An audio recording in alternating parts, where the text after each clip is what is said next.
Planning Commission meeting this evening. I'd like to go ahead and call the meeting to order. Please stand for the Pledge of Allegiance. I pledge allegiance to the flag of the United States of America and to the republic for which it stands, one nation, under God, indivisible, with liberty and justice for all.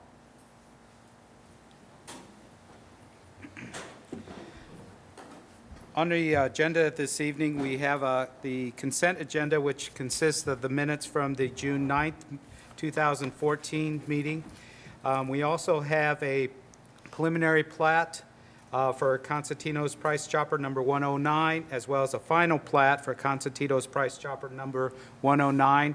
And then we have a public hearing on the 2014 Comprehensive Plan public hearing. Just to review the procedure pertaining to the public hearing process, I will open the public hearing and I'll call for exhibits from the city attorney, Mr. McDonald. We will then have the staff present comments pertaining to the comprehensive plan. I'll then open it up for anyone in the audience wishing to testify, as well as anyone in the audience wishing to oppose the adoption of the comprehensive plan update. Then we'll have questions and general discussion. I'm going to go ahead and close the public hearing, and then we can continue discussion on it and make a decision as far as if we want to recommend approval this evening or table the discussion for further comment. So at this time, the consent agenda, are there any comments or revisions to the minutes from the June 9th meeting? If not, I'd look for a motion.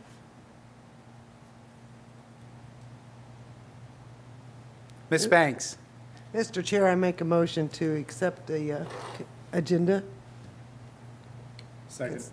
Second by Mr. Sanders. All those in favor say aye. Aye. All those opposed? Consent agenda is approved. Next item on the agenda is we're going to go ahead and hear both the preliminary plat and the final plat together. However, we'll require a separate vote on each of those action items. So with that, preliminary plat PP-05-14-4433 and the final plat PF-05.14.4432, Constantino's Price Chopper number 109. Mr. Holly. Thank you, Mr. Chairman. Let me bring this up.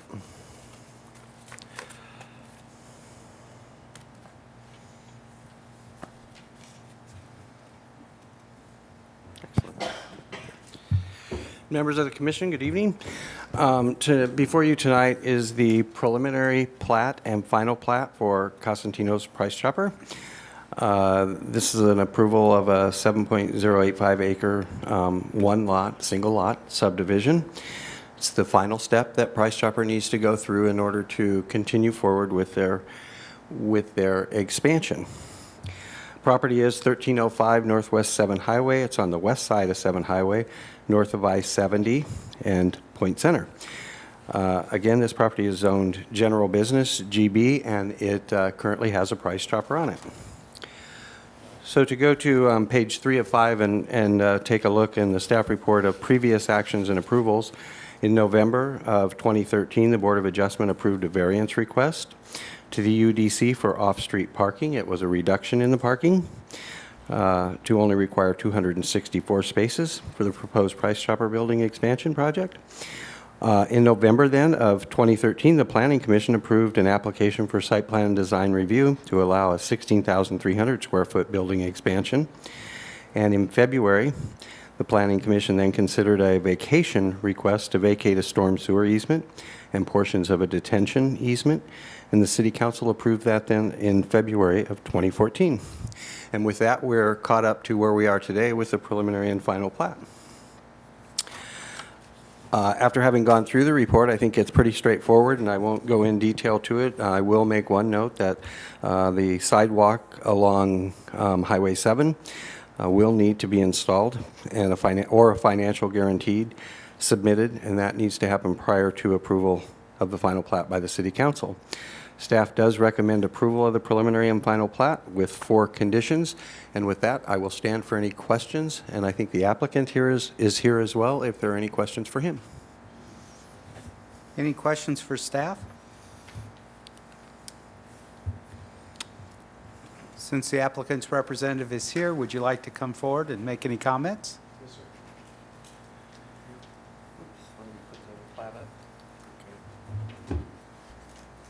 If you could please state your name, too, and your affiliation with the applicant. Okay. Hi, ladies and gentlemen. I'm Arnie Tullock. I'm with Schaefer, Klein and Warren, Civil Engineers, Land Surveyors, 11250 Corporate Avenue, Lenexa, Kansas. I'm here representing Cosentino Enterprises, the developer of the expansion. We are in agreement with the conditions that staff has recommended for approval. I can tell you that in talking with Victor Cosentino last Friday, he is pursuing a letter of credit from his bank. He was not able to get it in a timely enough fashion to have it before you tonight. I understand that the letter that the bank sent was acceptable for your action tonight, but we will have that letter of credit to the city prior to the city council meeting on the 7th. Other than that, we look for your approval of both the preliminary and final plat. I'll be glad to answer any questions you might have otherwise. Are there any questions for Mr. Tullock?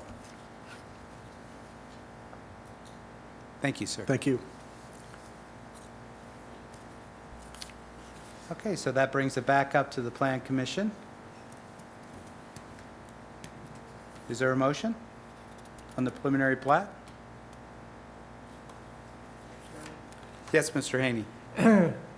Recommend approval for file number PP 05144433 with the 4 conditions, I'm sorry. Okay, thank you. Is there a second? Second, Mr. Wallace? Mr. Abbott? Mr. Abbott, thank you. With that, all those in favor say aye. Aye. Those opposed? Passes unanimously. Next item, final plat. Is there a motion? Mr. Chairman, Mr. Haney? approval of PF-05-14-4432, excuse me, with the 4 conditions. Second by Mr. Abbott. All those in favor say aye. Aye. All those opposed? The final plat is approved unanimously. Thank you, sir. With that is the next item on the agenda is the 2014 Comprehensive Plan, and I will open the public hearing and call on for exhibits by Mr. McDonald. Mr. Chairman, the city has 2 exhibits to the 2014 Comprehensive Plan public hearing. Number 1 is the staff report with attachments. Number 2 is the affidavit of publication in the Blue Springs Examiner. Those are all of the exhibits the city would offer into the record at this time, Mr. Chairman. Thanks. Thank you.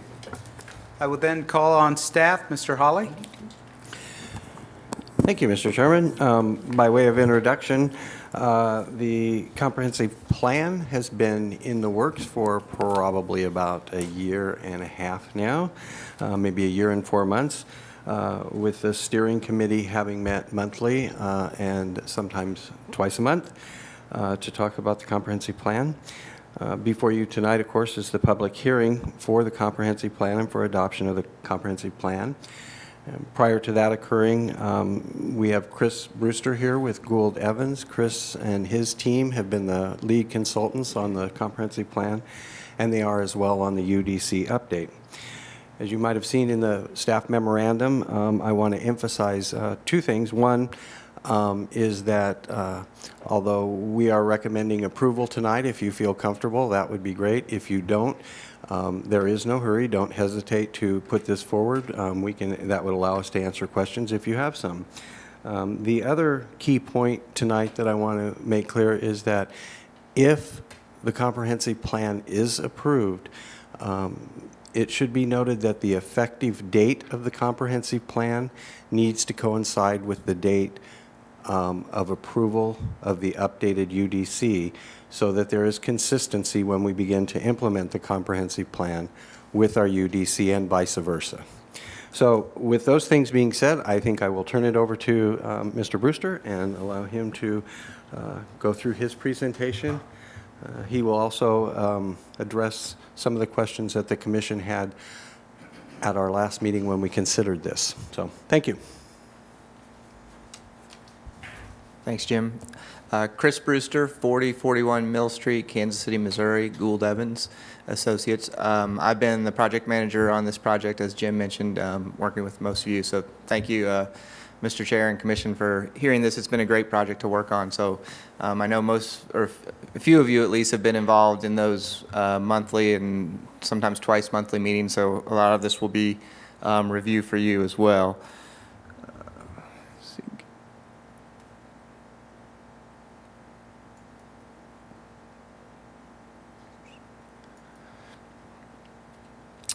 Just by way of background, as Jim mentioned, a little over a year now, we really kind of kicked this off with the steering committee back in March of 2013, and mainly had a kind of issues and goals workshop with the steering committee. From there, staff did a lot of the background data and analysis of what the city's current situation is, what are the existing conditions, what are some trends impacting the community, and so there'll be more on that as I go through this presentation and also in the document. What that set us up for was in May and June, we kicked off our first big public input, and those were public visioning sessions that we held over at the hotel over by the golf course, Adams Dairy Golf Course. And we had an afternoon and an evening session where we just had some exercises that got the community thinking long-term and big picture, because that's one of the key things we want to do with the comprehensive plan is get people out of the day-to-day issues that may be affecting how they think about their community, but really start to think long-term and again, citywide. And so those were public visioning sessions. We took the input from those visioning sessions and developed our goals and targets, and that's where the structure of this plan really started to take shape. And we had a series of meetings with the steering committee where we really focused on the goals and targets of the plan that you see before you. The next step we went through was in November and December. We began having public workshops on specific plans, and that's something that's a little bit different about this plan and our approach that I'll go into detail with. But that was another opportunity for some extensive public involvement. We had 3 different workshops. 2 were held concurrently, but we took 3 areas, the south, the central, and the north, and for a week we went through a series of meetings where the community could come in and actually see some designs and concepts, and we talked to them about that through a specific planning process. And then following that, we began to draft the plan, and we held a series of stakeholder outreach meetings where we met, the consultant team met one-on-one or with focus groups of different interests within the community, whether it was business owners, property owners, advocates for certain interests in the community, and we met with them and reviewed the draft of the plan again to make sure we were on task. And so that's all how we built to this process before you, where we're actually introducing it in the plan into the official adoption process. A quick overview of how the plan is put together. When we were first kicking off this project, one of the conversations we had with staff was that they wanted this to be a very user-friendly plan, one that people can pick up and kind of get what the community is about, almost like an executive summary or a business plan actually was something that was talked about as well as a theme for this plan. So that's why it does appear a little different than most plans. And our approach was, let's move some of the technical things into appendices, and so that the plan has a readability to it and some user friendliness. So the first section is did you know, fast facts. Those are backed up by some in-depth existing conditions, but those are things that are just kind of on the community's mind as we entered this planning process. And that led to some of the big picture themes, kind of the big ideas. The next section is the vision, what the community's core values are. And then the last part is that builds to the 4 different frameworks, which I'll talk to in a minute as well. But that's basically how the plan is put together and why it appears a little bit different than past plans. So the first part, the introduction, talks about why this plan is different, and it really boils down to the bottom line there is a different way to think about the city. And it came down to we were planning for places and not specifically land uses. And there's a lot of different technical things that go into building valuable places. It's not just a land use question. It's not just a transportation question. It's not just an urban design question, but oftentimes it's all of those. And we in the planning profession have a tendency to kind of unbundle those things into chapters of the plan. And then each kind of specialty kind of takes their chapter and goes and does what it will with it. And so we wanted to really merge it into making sure that every development question you address is a land use question, is an urban design question, is a transportation question, it is an investment and economic development question. So that's why the theme of planning for places and not just land uses came about. And then the other two elements are we were very cognizant of it being a long-term plan and being that we are coming out of a recession and cities aren't ripe with cash, that this is a really incremental approach where we're going to look for small investments and how to leverage them into longer term and bigger picture changes.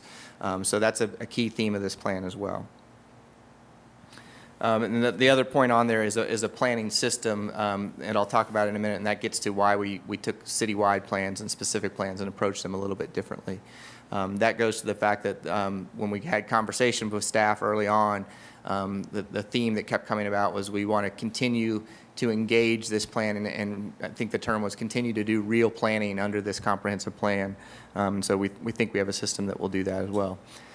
Some quick highlights of the fast facts, and these are either regional trends, things directly affecting Blue Springs, or things that are also national trends that are kind of meeting us from, in the Midwest, it's meeting us from both sides, from east and west. And these were, with the steering committee, we had a lot of conversations on this, mainly demographic changes. We hear a lot about aging boomers and millennials, and that conversion is leading us to some of the most substantial changes in transportation choices, housing choices, what types of communities people want to live in.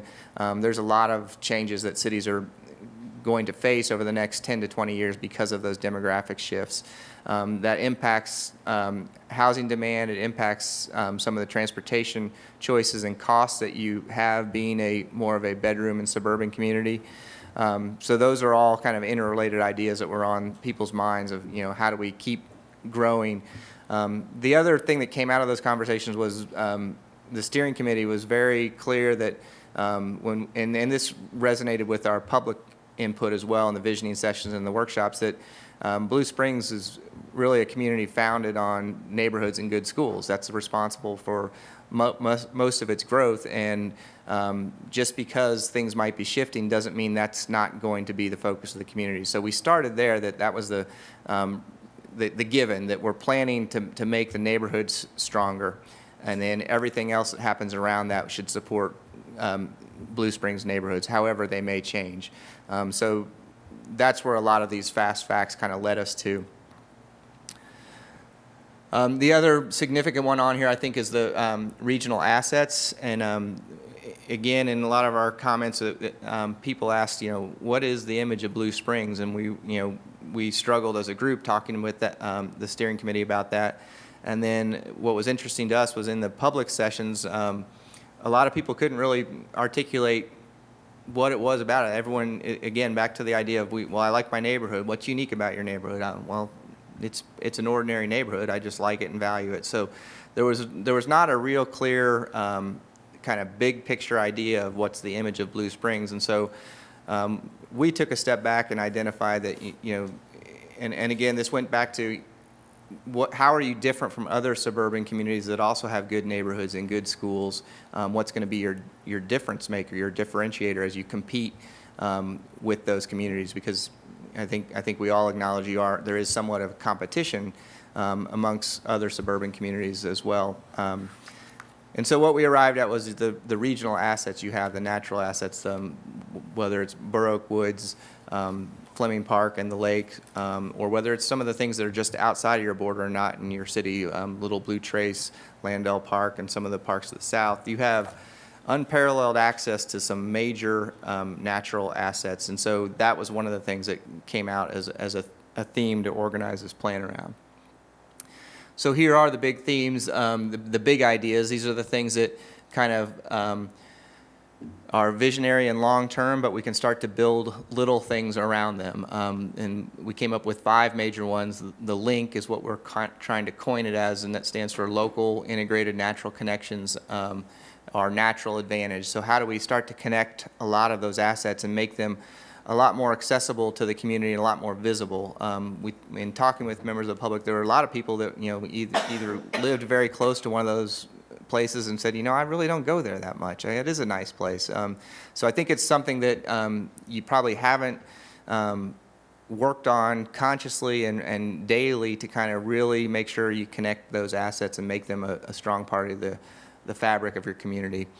The second major theme was going back to the idea that neighborhoods are going to be the foundation of Blue Springs going forward, as they have been in the past.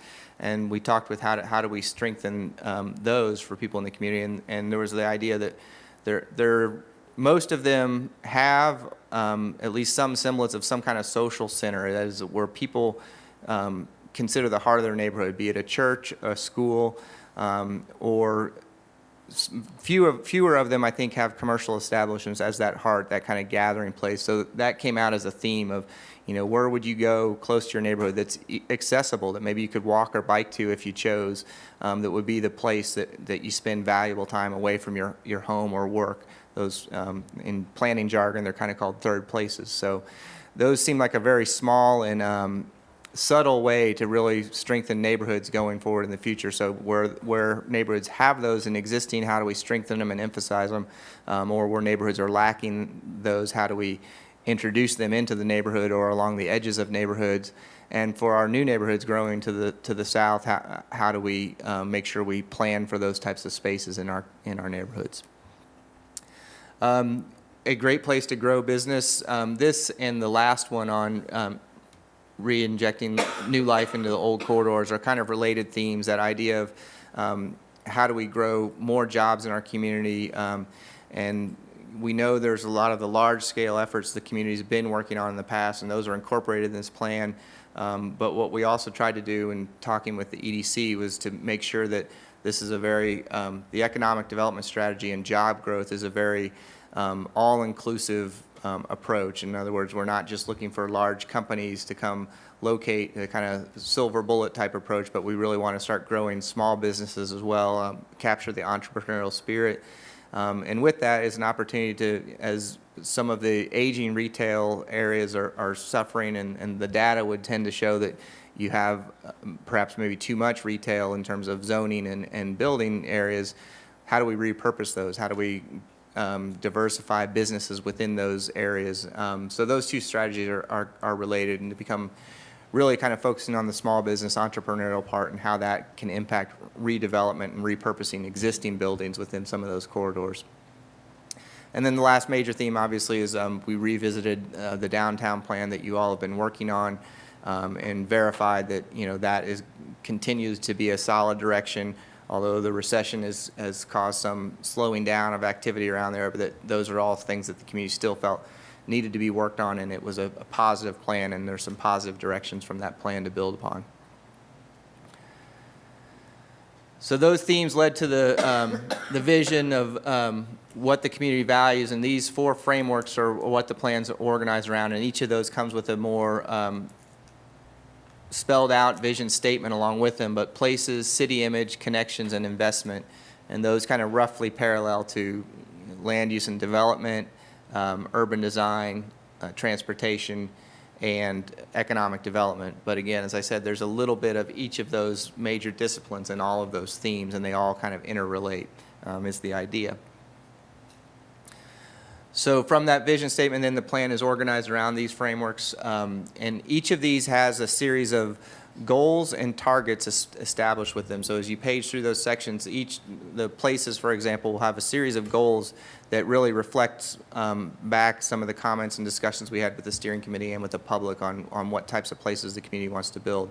The targets are a little bit different approach in the plan, and what they do is they kind of set they're good benchmarks that staff can continually to use as you evaluate applications and development projects, to kind of test, are we on track with where this plan suggested it should go. They're based on Most of them are written in fairly objective standards, so it doesn't mean that if you don't meet that target with any one application that you should deny it, but it means are you incrementally moving towards that? A good example is the neighborhood centers.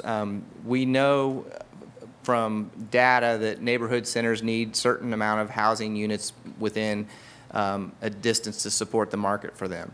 It'd be great if as many housing units as we could get within a walkable distance of those neighborhood centers, because then you've built a more walkable, more valuable, enduring place. So we set a number out there for a number of residents you'd like to locate within those neighborhood centers. So as long as you're progressing towards that number, you're implementing the plan. And so all of those frameworks have goals and targets that are written in that vein. They're an order of magnitude direction that the community should be moving towards to implement its vision. Now to shift to the next aspect of the plan, those frameworks were a citywide perspective, and they intentionally set a large-scale structure for the community. But what we really wanted to do was to enable different areas of the community to take those concepts and implement them differently in their own context. And so the specific plans process is a way to do that. And it's a way to kind of relate those large picture frameworks to some more specific decisions at a more localized level. And from those, this was the process we entered into in the November and December months, where we had those public workshops. We used development concepts, illustrative plans that you'd see to the right of the screen there to kind of talk about which concepts had merit and which ones didn't in a particular location. We've set up the plan to have some steps that actually walk us through how to do that. Here's an example of how the citywide land use policy map leads to the 3 specific plans on the side. I think the question you had last meeting was, what about those areas that don't have a specific plan yet? Does this plan provide guidance for those areas? And our position is it does, and we think it does so even more than perhaps your past plan has. And an example of that is all of the places that are identified on that places framework, whether it's a neighborhood center, business hub, or even your corridor reinvestment areas, were we to make a citywide land use map, what we would probably do using conventional planners tools would designate those as a mixed use land use and kind of call it a day. It's a mixed use area. Instead, what we did was in each of those places we defined an ideal mix of different types of land uses that go into that. So the neighborhood centers are slightly different from the business hubs because we're trying to emphasize a different land use. So and this is all in the appendix of the plan. And so our thought behind that is those are tools staff can use to continue to evaluate applications in their broader context. So for example, you might get an office application in one of those business hubs, and you could check and see, does that put us out of the percentage ranges or the targets for how that business hub was to come together? And that's a better way to evaluate a land use decision that's actually when they're asking for a rezoning. So our thought is that we have better decision-making tools through this approach than were we to simply make a citywide land use map.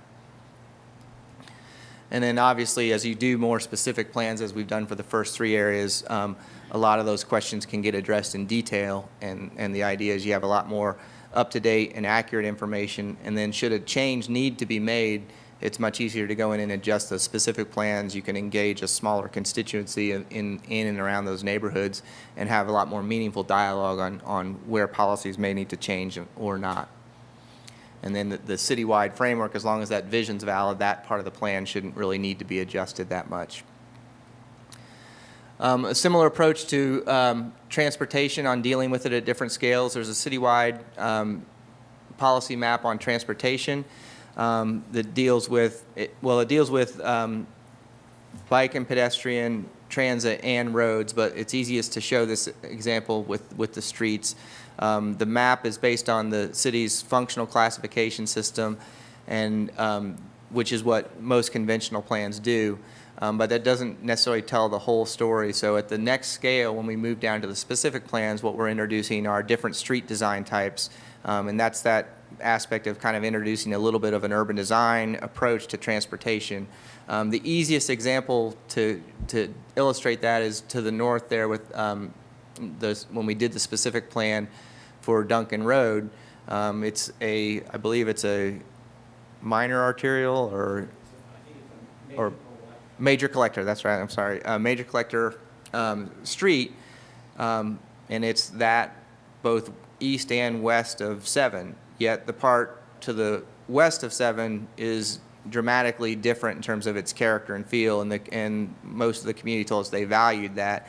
And so the idea is that we would start to layer on different street design types that can, at the specific plan level, the street can still serve its function in the larger system for the functional class, but you might use different design strategies to reinforce different aspects of the community. And we think that'll be a valuable tool going forward to help kind of have the discussion on how do we shape the public realm, how do we invest in streets that not only move traffic, but that may serve our multimodal needs, or that may actually support the type of place we're trying to create.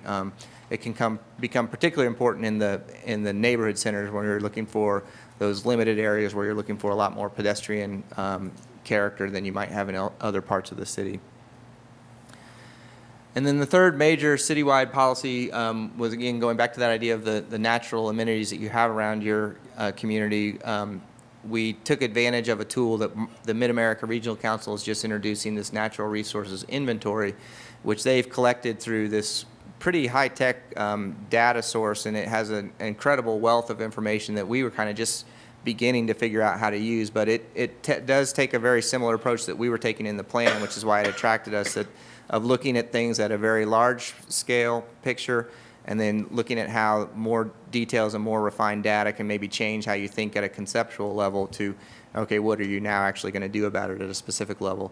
So the thought was that since this plan did have a strong component of it that was linking the natural assets of the community, that this would be a valuable tool to help as you do specific plans to keep looking at and refining the data and what natural assets are in certain areas that can be capitalized on for whether they're preservation or whether they're trail connections or whether there's stormwater implications to take advantage of, or even whether it can shape the urban design features of a certain street section as it crosses through a certain area that might have some sensitive natural areas to be concerned about.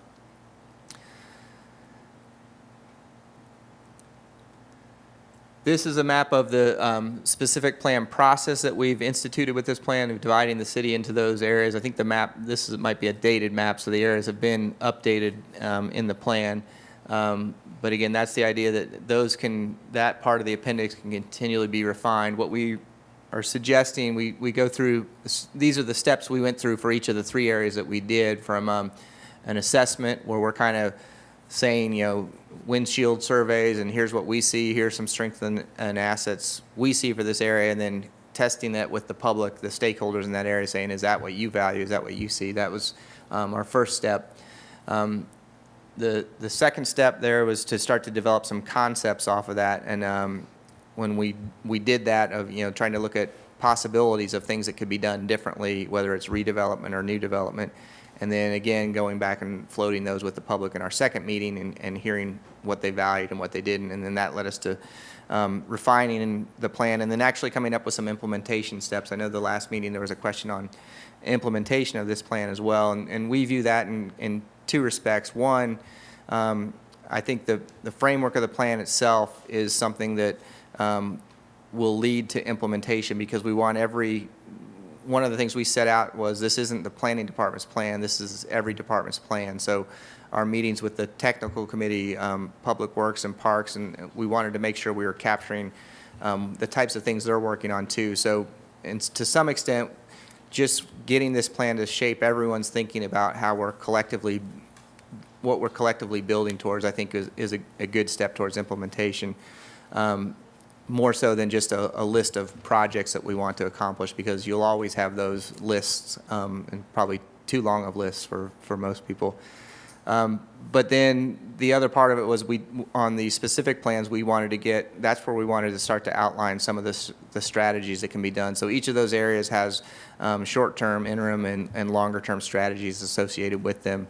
And we would expect as more specific plans get done, a similar level of refinement can happen to build towards implementation of the plan. Then just want to talk real quick on how we structured the three specific plans. Again, that idea of blending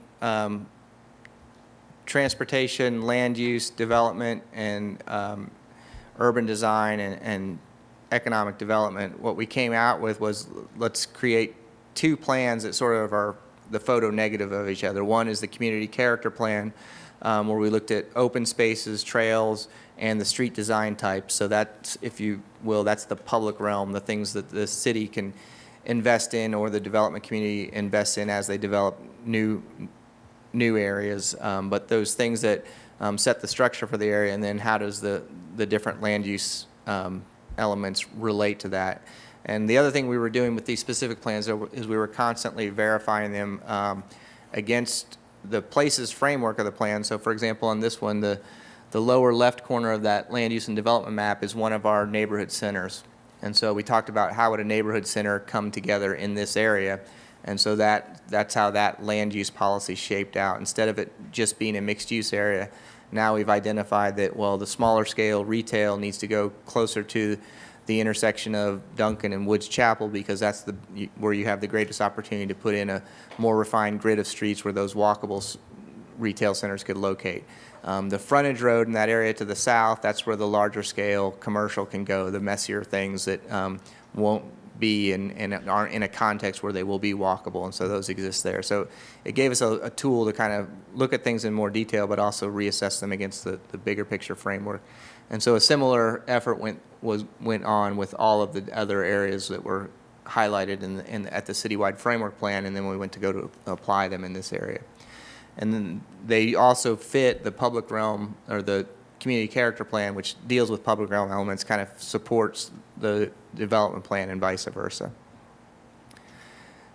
And this is an example from the central area as well, and the south area. This one was a little bit different because it was such a larger scale. We weren't able to do quite as many of the concepts, but we were still able to use the specific plan to deal with a lot of the issues on a more detailed level. The last thing I think I would close with is, as Jim mentioned, we're working on updates of the Unified Development Code to implement this plan. And really the things we've identified to start, or there's really kind of three big things that we think this plan will call for in terms of changes and regulations. And this is kind of more by way of background information and a heads up. And I guess it can help you with questions for this public hearing. But those three areas are the neighborhood centers, and particularly the gathering places. You'll see in a lot of the neighborhoods we have the smaller stars, where we're actually talking for really small scale, perhaps even retail. You don't have very many of the gathering places that are retail focused. A lot of them are either school or civic or a park. But we wanted to at least introduce the idea that some of these could be a retail, whether it's a coffee shop, a bookstore, something that's a good place to hang out.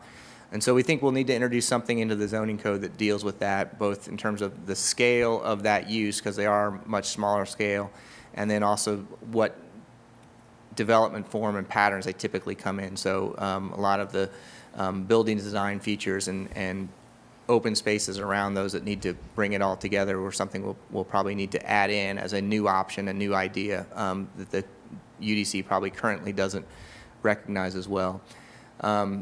Kind of along those lines with the neighborhood centers, it might have those changes may have some applications there as well, because the current mixed-use districts do a really good job of implementing a mixed-use neighborhood center, but what they do is they rely on a large-scale development plan. So we want to try and unbundle some of those things so that these neighborhood centers can start to emerge over time, maybe through many hands. Again, that more incremental and strategic approach to implementing the plan, partly because that's how good places get built, but also partly because of the economic necessity of it. Large-scale redevelopment projects aren't likely to happen anytime in the near future, so we want to start to unbundle some of those and allow them to happen over time.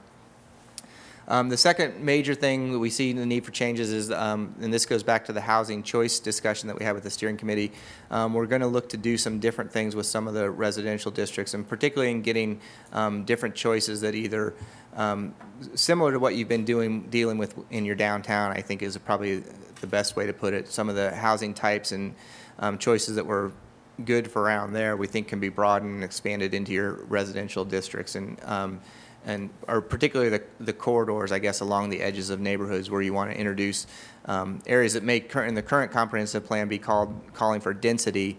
Instead of calling for density, what we might call for are different housing types, and take a page from that downtown plan and enable the housing types there. And then the last major thing that we think we will introduce is some way to deal with the street design types on street cross sections, and what that means to platting new streets, what that means for right-of-way, and what that means for the design standards that might go along with platting new streets when large-scale development projects do come about. So that's more by way of heads up of some of the major things that we think this plan will bring about in terms of regulatory changes. With that, that's the end of my presentation. I'd be happy to answer any questions you might have. Okay, thank you, Mr. Brewster. Any questions from the commission? Mr. Wallace? Sure, I just have one question. I probably should know, but when does that UDC, when do you propose that to come out? You probably should know if we were more explicit on when we thought. Our hope was that we would be there by now, but I think we plan on getting some. We've already been creating some drafts that we're going to exchange with staff, and so I think our first recommendation of changes will probably come sometime mid-July. Our hope is, I think the last time we talked was we wanted to have it ready for introduction of all of the changes by September. Is that still on trial? Maybe a lot. Jim will tell me how fast or how slow I need to go. I think that's realistic, is September is when we're probably looking at starting to put this forward. And I guess my other part of the question, then, you want to go ahead and put this forward for adoption ahead of that, but it won't go into effect until that day. So what's the advantage of doing that, or disadvantage maybe? I don't know. From staff's perspective, the advantage of getting the plan adopted is just to finalize that particular process and that portion of what we're going through with the comprehensive plan UDC. So from our perspective, that's really what it is finalizing it so that we can say, okay, that's over now. Now we're just moving forward with that UDC. The disadvantage, of course, the disadvantage of it is and I don't know that this is a disadvantage, but maybe a different way to put it would be to say, but we also acknowledge that we have time. So we want the commission to feel comfortable with the plan. We hope that the presentation, particularly tonight's presentation and then the information you've gotten in the past, we're hoping that you do feel that comfort level. But if you don't, there's no urgency tonight. Mr. McDonald? Some of the changes in the UDC will be pretty specific to allow use of the comprehensive plan, and so we want to make sure that the comprehensive plan is suitable with you before we start making some of those changes to the UDC, because they will need to be made to the UDC if this plan is adopted. If it's not adopted, they wouldn't need to be made. Other questions? Mr. Brewster, I do have a question. I know you touched on the implementation part of the plan, and I know that you had talked about that this is just not the community development department's plan, but it's the city's other departments. I know there's a lot of targets and objectives within each of the proposed areas that you had mentioned it. But is there anything in the appendix, or is there going to be anything future that says, okay, the economic development is going to be responsible for trying to shoot for this objective or target, or community development or public works?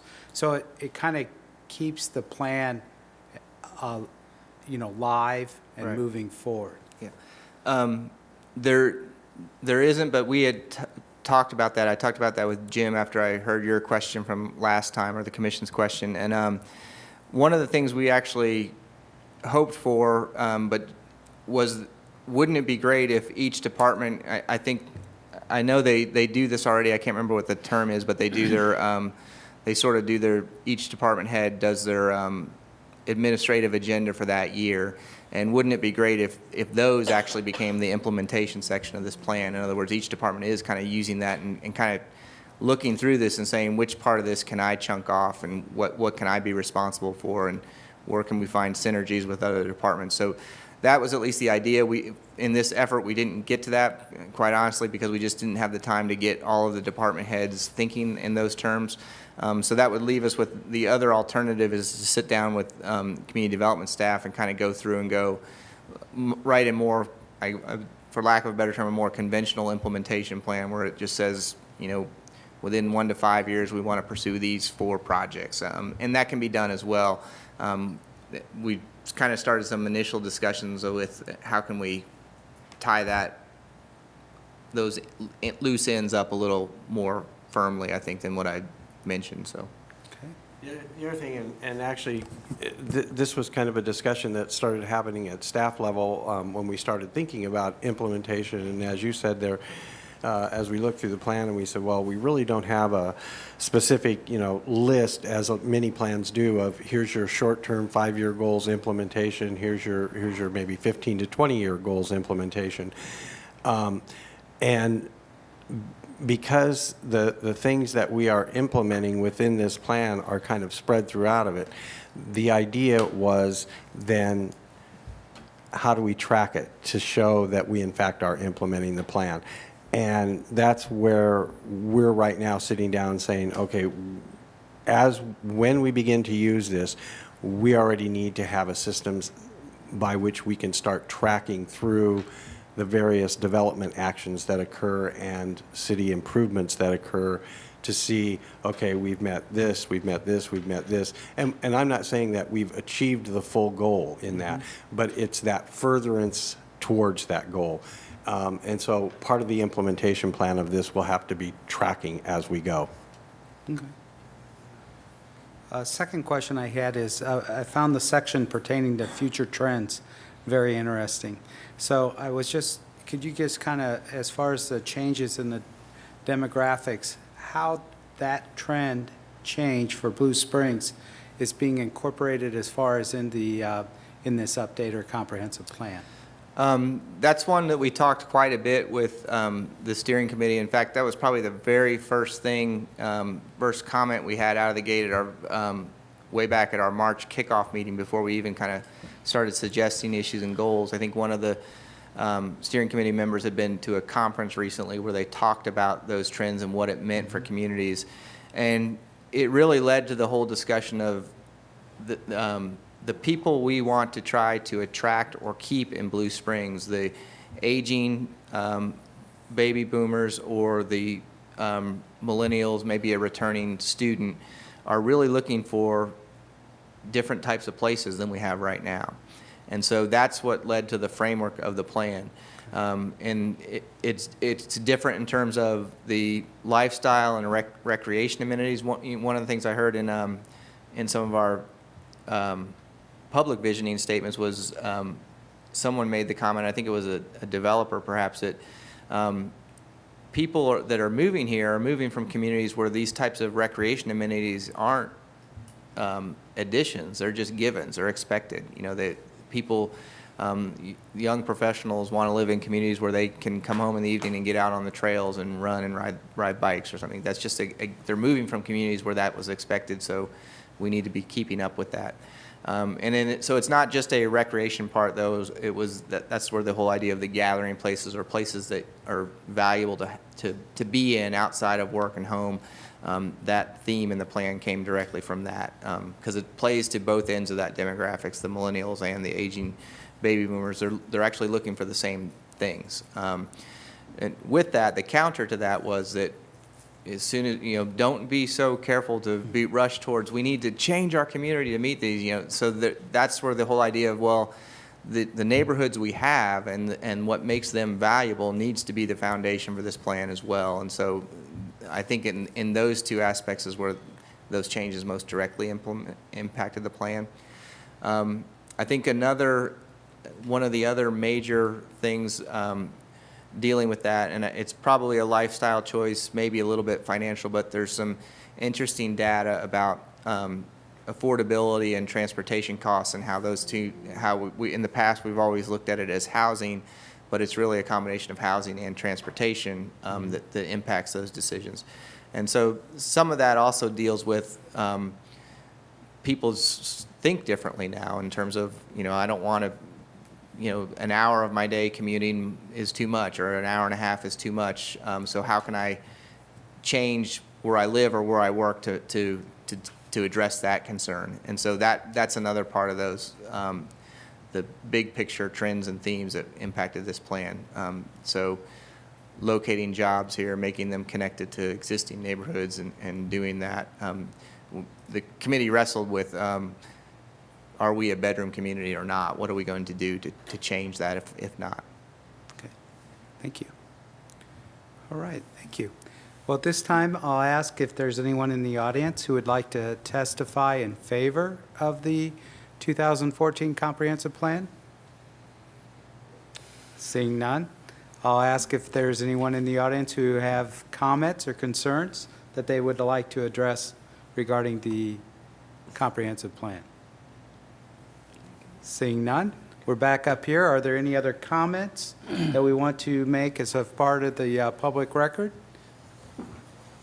I have one more comment, and it's a response to Councilman Culpepper had requested that we try to provide some plans that were similar to this. And I spoke with Chris about this, and this really is a unique plan in Missouri. You won't find one in Missouri that's similar. Chris mentioned that within, I guess Raleigh, is that what you said? Is that Raleigh, North Carolina? Is that where it is? Yeah. The plan itself, I think, is unique, but I think the approach and methodology is not necessarily unique at all. Planners have continued to wrestle with this idea of what makes sense at what scale. So we just kind of institutionalize it in your plan.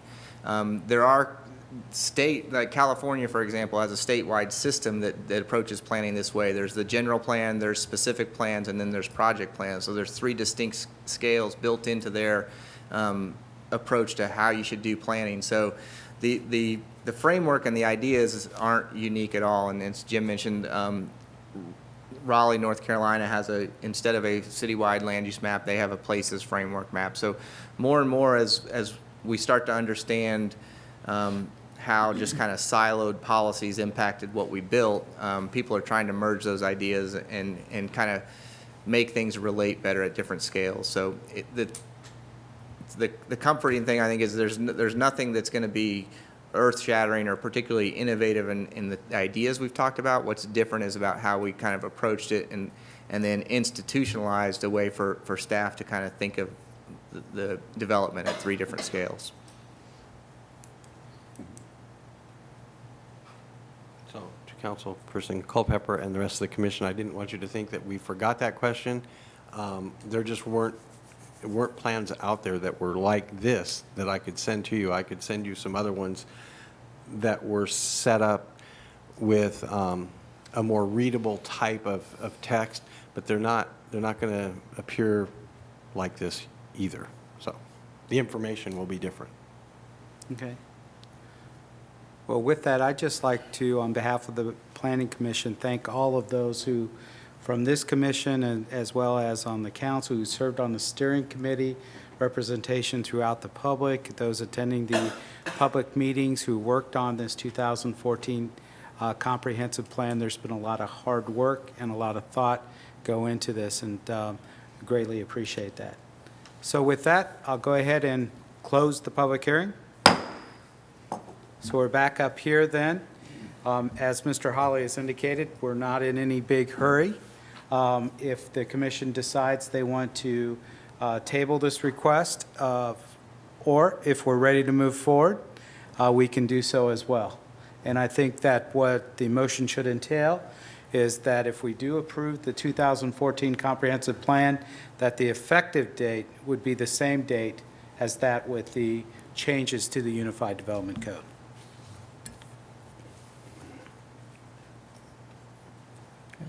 Mr. Wallace.